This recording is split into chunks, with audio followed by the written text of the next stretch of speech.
Hello everyone, welcome you all the strugglers on your own channel the limited struggler. आप सभी strugglers का आपके अपने चैनल द लिमिटेड स्ट्रगलर में एक बार फिर बहुत बहुत स्वागत है। पीपल डेवलपमेंट एंड एनवायरनमेंट की सीरीज़ में आज हम डिस्कस करेंगे नेचुरल हैजार्ड एंड मिटिगेशन, और उसमें हम डिस्कस करेंगे अर्थक्वेक के बारे में।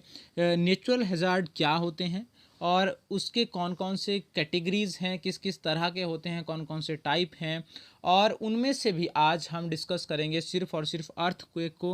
अर्थक्वेक क्या होता है, किस तरह से होता है, इसके बेसिक डेफिनेशंस और बेसिक जो इसकी टर्मिनोलॉजी है, जो फिनोमिना है, वो पूरा डिस्कस करेंगे। और इसके मेज़र कैसे किया जाता है इसको, और इसको मिटिगेट करने के लिए क्या क्या स्टेप लिए जा सकते हैं, कैसे मिटिगेट किया जा सकता है अर्थक्वेक को, ये डिस्कस करेंगे हम आज के लेक्चर में। इसी तरह से वन बाय वन अदर जो हमारे नेचुरल हैजार्ड्स हैं उनके ऊपर भी अलग अलग लेक्चर जो हैं हम बनाएंगे। वीडियो स्टार्ट करने से पहले आप लोगों से रिक्वेस्ट रहेगा कि हमारे चैनल द लिमिटेड स्ट्रगलर को सब्सक्राइब कर लें और बेल आइकन को हिट कर लें, ताकि आपको हर आने वाले लेटेस्ट वीडियो की इंस्टेंट नोटिफिकेशन मिल जाए। हमारा फेसबुक और इंस्टाग्राम पेज है द लिमिटेड स्ट्रगलर के नाम से, उसको लाइक करें और फॉलो करें, ताकि एजुकेशन सेक्टर से रिलेटेड हर लेटेस्ट अपडेट आप तक जल्दी से जल्दी और सबसे पहले पहुंचे। हैंड रिटन नोट्स पेपर 1 और पेपर 2 मैनेजमेंट के सॉफ्ट फॉर्म है और हार्ड फॉर्म है, दोनों तरह से अवेलेबल है। अगर आपको चाहिए तो आप दिए गए नंबर्स पे कॉल कर सकते हैं, व्हाट्सएप कर सकते हैं, आपको नोट्स दिलवाए जाएंगे बिल्कुल मिनिमम प्राइसेस पे। तो सबसे पहले डिस्कस करते हैं नेचुरल हैजार्ड क्या होता है। देखिए, हैजार्ड का मतलब है एक ऐसा फिनोमिना या एक ऐसा इवेंट या एक ऐसी डेंजरस कंडीशन जिसकी वजह से ह्यूमन लाइफ के ऊपर जो है किसी तरह का डैमेज होने की या इंजरी होने की संभावना होती है, एक डर होता है। उससे ह्यूमन लाइफ, प्रॉपर्टी, एनवायरनमेंट, इन सब को जो है वो कुछ ना कुछ नुकसान होने की संभावना होती है। इस तरह के फिनोमिना को हम हैजार्ड कहते हैं। अब बात करें अगर नेचुरल हैजार्ड की, नेचुरल हैजार्ड क्या होता है? जब नेचर के किसी फिनोमिना की वजह से या नेचर में होने वाली किसी चेंज की वजह से, किसी बदलाव की वजह से, किसी घटनाक्रम की वजह से जो हैजार्ड होता है, जो प्रॉब्लम क्रिएट होती है, जो फिनोमिना क्रिएट होता है, और उससे जो है वो ह्यूमन बीइंग, उसकी प्रॉपर्टी या एनवायरनमेंट या किसी भी इकोसिस्टम के ऊपर कोई ना कोई इम्पैक्ट होता है, उसको हम नेचुरल हैजार्ड कहते हैं। मतलब यहाँ पे जो फिनोमिना क्रिएट होगा वो प्योरली नेचर के द्वारा क्रिएट किया गया होगा। जैसे साइक्लोन है, सुनामी है, अर्थक्वेक है, वोल्केनिक इरप्शन है, ये सारे जो हैं वो नेचुरल हैजार्ड के टाइप हैं। आज हम डिस्कस करेंगे सिर्फ और सिर्फ अर्थक्वेक को, कि अर्थक्वेक क्या होता है। देखिए, अर्थक्वेक का सिंपल सा ये मतलब है कि जो भूमि की, हमारी अर्थ की जो ऊपरी सतह है, जिसको हम क्रस्ट बोलते हैं, उसमें जब अचानक से कंपन होता है, हलचल होती है, उथल पुथल होती है, उसको जो है हम अर्थक्वेक बोलते हैं। मतलब उसकी जो भूमि की ऊपरी सतह है, परत है, उसमें एक मतलब कंपन जैसी उत्पन्न होती है, उसको हम अर्थक्वेक बोलते हैं। और इसकी जो वार्निंग देना या इसका अलार्मिंग करना या पता लगाना बड़ा कम होता है, ऐसा बड़ा रेयर केस में होता है। मतलब हमारे पास हैं इंस्ट्रूमेंट्स जिनसे पता लगाया जा सकता है, लेकिन फिर भी इसको कंट्रोल करने के लिए हम ये नहीं बोल सकते कि it can be controlled, because ये नेचर के द्वारा जनरेट एक प्रॉब्लम है, और नेचर अपने हिसाब से जो है वो एडजस्ट करती है। डिपेंड करता है उसकी फ्रीक्वेंसी कितनी है, उसका एम्पलीट्यूड कितना है, इस तरह से जो है उसके हिसाब से हम जो है मेज़र ले सकते हैं। इसकी जो स्टडी है, अर्थक्वेक की स्टडी है, उसको हम सिस्मोलॉजी कहते हैं। और सिस्मोलॉजी में हम अर्थक्वेक और सिस्मिक वेव्स के ऊपर जो है वो स्टडी करते हैं, उनको स्टडी करते हैं इसमें। अच्छा, काउजेज क्या होते हैं अर्थक्वेक के, किस तरह से अर्थक्वेक जनरेट होता है? देखिए, अर्थक्वेक जनरेट होने का एक नेचुरल फिनोमिना है। उसमें क्या होता है, अब हमको थोड़ा सा अर्थ के बारे में समझना पड़ेगा। हमारी जो अर्थ है वो, उसकी जो फॉर्मेशन हुई है वो प्लेट्स के द्वारा हुई है। इसके अंदर बहुत सारी प्लेट्स हैं, बड़ी बड़ी प्लेट्स हैं, किलोमीटर्स के हिसाब से लंबी हैं। वो प्लेट्स आपस में मिली हुई हैं, जुड़ी हुई हैं, सटी हुई हैं, और उनकी वजह से जो है वो अर्थ की फॉर्मेशन हुई है या बनी हुई है अंदर की सतह।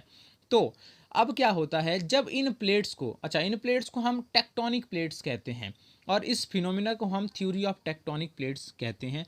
जब ये प्लेट्स जो हैं किसी तरह से इनके ऊपर पुल या पुश प्रेशर होता है, खिंचाव होता है या दबाव होता है, तो ये प्लेट्स या तो खिसकती हैं, आपस में दूर हटती हैं, या आपस में एक दूसरे की तरफ धक्का लगता है, इनको मिलती हैं, या ऊपर नीचे जो हैं वो स्लाइड होती हैं। तो पुश और पुल जब इनके ऊपर प्रेशर होता है, दबाव पड़ता है ऊपर की तरफ या नीचे की तरफ, और ये तो स्लाइड होती हैं या दूर हटती हैं या एक दूसरे के ऊपर जो है वो हो जाती हैं।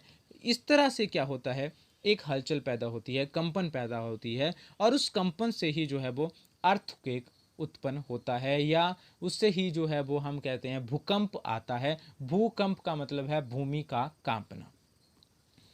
तो ये सिंपल सा कारण था अर्थक्वेक का।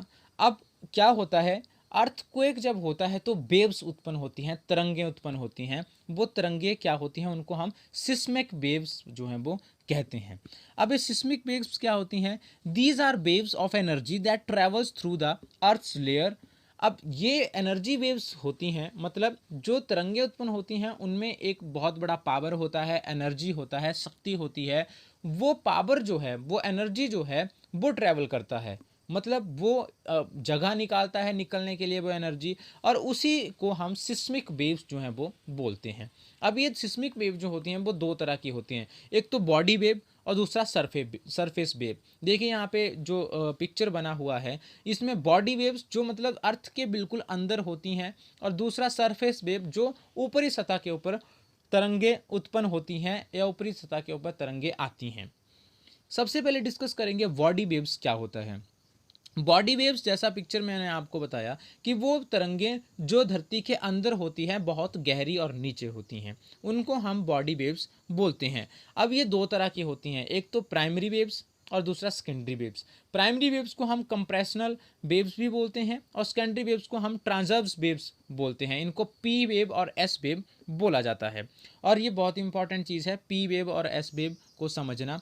प्राइमरी वेव जो होती हैं वो बहुत फास्टर ट्रैवल करती है as compare to secondary waves, और इसीलिए जो है जब प्राइमरी वेव जो हैं वो फास्टर ट्रैवल करती हैं तो वो सिस्मोग्राफ के ऊपर जल्दी रिकॉर्ड कर ली जाती हैं, क्योंकि वो जो हमारा स्टेशन होता है अर्थक्वेक को मापने वाला जहाँ पे, वहाँ तक ये जल्दी पहुँच जाती है, इसलिए इनकी स्टडी हम जल्दी कर लेते हैं और हम एक प्रिडिक्शन लगा लेते हैं कि किस रिएक्टर स्केल का भूकंप आने वाला है, कितनी तीव्रता वाला, कितनी हाई फ्रिक्वेंसी वाला भूकंप जो है वो आने वाला है। इसलिए प्राइमरी वेव जो है वो बड़ा अहम रोल प्ले करती हैं भूकंप को मापने के लिए।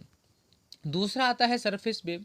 सरफेस वेव वो वेव्स होती हैं जो अर्थ की ऊपरी सतह के पास ट्रैवल करती हैं, उसके नज़दीक ट्रैवल करती हैं, और उनसे जो है वो या तो हॉरिजेंटली ट्रैवल करेंगी या वर्टिकली, या तो ऊपर से नीचे की तरफ या दाएं से बाएं की तरफ या बाएं से दाएं की तरफ। तो इन वेव्स से काफ़ी ज़्यादा खतरा होता है जो सरफेस वेव्स होती हैं, क्योंकि सरफेस वेव्स जो है वो काफ़ी ज़्यादा नुकसान होने की संभावना होती है, क्योंकि अर्थ की ऊपरी सतह के ऊपर होती हैं। तो बिल्डिंग्स, घर, मकान, कारखाने सब जो हैं वो ध्वस्त हो सकते हैं, उनके ऊपर डेंजर हो सकता है as compare to body waves. ठीक है, और इसका जो जैसे हम बात करें जो एम्पलीट्यूड होता है सरफेस वेव का, वो जैसे जैसे ये वेव्स अर्थ से ऊपर से नीचे की तरफ जाएंगी, गहराई की तरफ बढ़ेंगी, तो उससे जो है अगर नीचे की तरफ हम जाएं तो वो एम्पलीट्यूड है वो कम होता रहता है। मतलब जैसे जैसे ऊपर आती हैं वो एम्पलीट्यूड हाई होगा, नीचे की तरफ जाएं तो वो एम्पलीट्यूड कम होता रहता है। अब ये जो वेव्स हैं वो भी दो तरह की होती हैं सरफेस वेव्स, एक तो लव वेव्स होती हैं और दूसरी रिले वेव्स होती है। अब लव वेव्स और रिले वेव्स क्या होती हैं, जब लव वेव्स हम बोलेंगे जब जो वेव्स है वो मूव हो रही है साइड टू साइड, ग्राउंड के साइड टू साइड, मतलब हम बोल सकते हैं कि हॉरिजेंटली जब वेव ट्रैवल कर रही है तो मतलब अर्थ की जो क्रस्ट है उसके साथ ही चली हुई है, उनको हम लव वेव्स बोलेंगे जो हॉरिजेंटली जा रही हैं। और रिले वेव्स वो होती हैं जो वर्टिकली ट्रैवल कर रही हैं ऊपर से नीचे और नीचे से ऊपर की तरफ, उनको जो है हम बोलेंगे रिले वेव्स। और लव वेव्स काफ़ी ज़्यादा फास्टर होती हैं as compare to Rayleigh waves. अगर हम बात करें अर्थ के मतलब कंपन की या नुकसान की, ठीक है, तो जब ये जो हम कहते हैं अर्थक्वेक होता है, तीन चार तरह का होता है। एक तो सैलो और मीडियम और डीप। जब 60 किलोमीटर या उससे कम होता है इसका इम्पैक्ट तो उसको हम सैलो अर्थक्वेक बोलते हैं। जब 60 से 300 किलोमीटर होता है तो उसको मीडियम बोलते हैं, और 300 से 600 किलोमीटर के बीच उसको हम डीप बोलते हैं। अच्छा, जो सैलो फोकस अर्थक्वेक होते हैं उनसे काफ़ी ज़्यादा नुकसान होता है, क्योंकि 60 किलोमीटर के आसपास जो है ऊपर से नीचे की तरफ जो है इसका फ्रीक्वेंसी रहती है या इम्पैक्ट रहता है। अब बात आती है कि measurement of intensity of earthquake, कि अर्थक्वेक को कैसे मापेंगे। देखिए, इसको मापने के दो यंत्र हैं, मेनली दो डिवाइसेस हैं। पहला है रिएक्टर स्केल। अब रिएक्टर स्केल क्या होता है? रिएक्टर स्केल एक इंस्ट्रूमेंट होता है जो अर्थक्वेक के मैग्नीट्यूड को और अमाउंट ऑफ एनर्जी को जो है वो मेजर करता है कि किस मैग्नीट्यूड का अर्थक्वेक है और किस एनर्जी, कितनी ज़्यादा एनर्जी जो है इससे रिलीज हो रही है।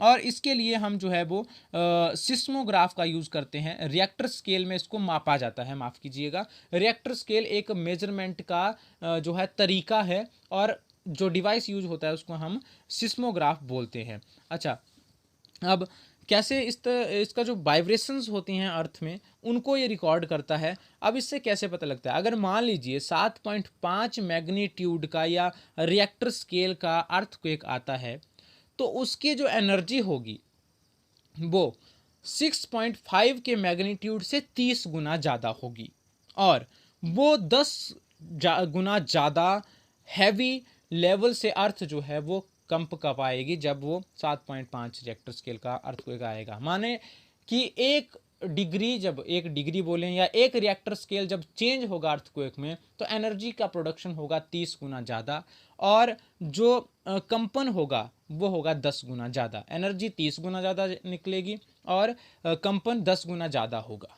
वैसे ही सिमिलरली अगर हम बात करें 5 रिएक्टर स्केल का भूकंप जो है, अगर हम बात करें 6 रिएक्टर स्केल के कंपैरिजन में, तो 5 रिएक्टर स्केल में जो एनर्जी प्रोड्यूस होगी उससे 30 गुना ज़्यादा 6 रिएक्टर स्केल पे होगी, और उससे 5 रिएक्टर स्केल के भूकंप से 10 गुना ज़्यादा जो है उसका इम्पैक्ट होगा 6 रिएक्टर स्केल के ऊपर। तो अगर दूसरा जो स्केल हम इसमें यूज़ करते हैं दैट इज़ मॉडिफाइड मिर्कैली स्केल। अब इसमें क्या होता है, ये भी इसी तरह का एक फिनोमिना इसमें रिकॉर्ड किया जाता है, और लेकिन इसमें जो स्केल होता है वो 1 to 12 स्केल होता है। अब बात आती है कि मिटिगेट कैसे करेंगे हम अर्थक्वेक को, कि किस तरह से हम रोकथाम कर सकते हैं या बचाव कर सकते हैं अर्थक्वेक को। देखिए, अर्थक्वेक को रोकना बड़ा मुश्किल चीज़ है, क्योंकि नेचुरल फिनोमिना है, अपने आप इसमें होता है। इसके लिए 2-3 चीज़ें हम यूज़ कर सकते हैं या 2-3 मेथोडोलॉजी है। पहला है प्लानिंग। प्लानिंग का क्या मतलब है कि जो भी हम बिल्डिंग्स बनाएंगे, कंस्ट्रक्शन करेंगे, वो एक वेल डिज़ाइंड तरीके से बनाएंगे। उसके लिए जो मेज़रमेंट है, जो हम सरिया, सीमेंट, बजरी, रोड़ी, ईंटें, पत्थर, जो जहाँ पे जिस तरह से लगना चाहिए, जो उसकी होनी चाहिए रिक्वायरमेंट, जो स्टैंडर्ड रिक्वायरमेंट मैं बोलूँगा, उसके हिसाब से होना चाहिए। हम अगर उसमें थोड़ी कटौती करते हैं, कम क्वालिटी का यूज़ करते हैं, तो अर्थक्वेक से ज़्यादा नुकसान होने की संभावना है। दूसरा है पब्लिक एजुकेशन। पब्लिक एजुकेशन का मतलब है कि लोगों को अर्थक्वेक के बारे में जागरूक करना, कि अर्थक्वेक आए तो आपको किस तरह से मतलब कहाँ बैठना है, कहाँ रुकना है, कहाँ ट्रैवल करना है, किस तरह से आपको एक्टिविटीज़ करनी है, वो बताया जाना बहुत ज़रूरी है, ताकि वो पहले से ही अपने आप को प्रिपेयर रखें। और तीसरा है इंजीनियर्ड स्ट्रक्चर। इंजीनियर स्ट्रक्चर का मतलब है कि आपका जो घर आप बिल्डिंग्स डिज़ाइन करेंगे, वो एज़ पर द नक्शा, as per the map, as per the approval of local authority होने चाहिए। जो भी उनमें चीज़ें बताई गई है, जो भी उनमें हम कहें कि मेजरमेंट बताया गया है कि किस क्वालिटी का कितना मटेरियल लगेगा, उस तरह से बना हुआ होना चाहिए। तो इस तरह से हम अर्थक्वेक के डैमेज को थोड़ा कम कर सकते हैं। तो ये था जी आज का टॉपिक। आई होप आपको वीडियो पसंद आया होगा। Thanks for listening, thanks for watching.